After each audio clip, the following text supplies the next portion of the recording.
Ganito ang mangyayari sa mga bote ng alak kapag isinalang natin sa aming glass pulverizer.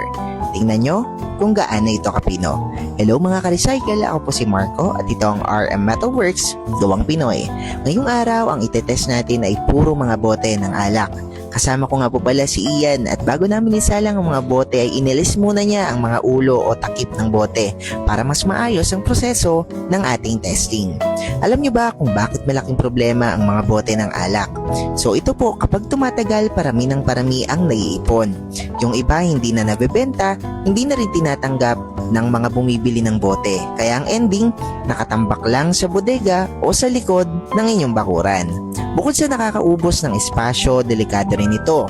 Isang maling tapak lang o aksidenteng mabagsak, pwede nang mabasag at may masugatan.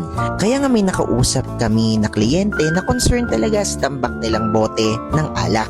Ang sabi niya, kapag nakita niya daw na talagang kayang gawing pino ng ating glass pulverizer ang kanyang problema, ay kukuha po siya ng ating makinarya. At gaya ng nakikita ninyo, mula sa buong bote nagiging pinong pulverized glass ang output. Mapapansin nyo rin na may hose ng tubig ang ating machine. Ginagamit po ito para mabawasan ang alikabok habang nagpupulbos tayo ng mga bote ng alak. Kaya mas maayos ang ating magiging operasyon. Kaya kung tambak na rin ang mga bote ng alak sa inyong negosyo, huwag nyo hayaang maging problema lang. Mag-comment ng glass o mag-message sa amin para sa actual machine testing, complete specification, capacity, at presyo ng aming glass pulverizer.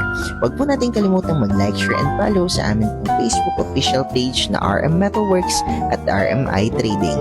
Muli po ako po si Marco at ito ang RM Metalworks, Gawang Pinoy.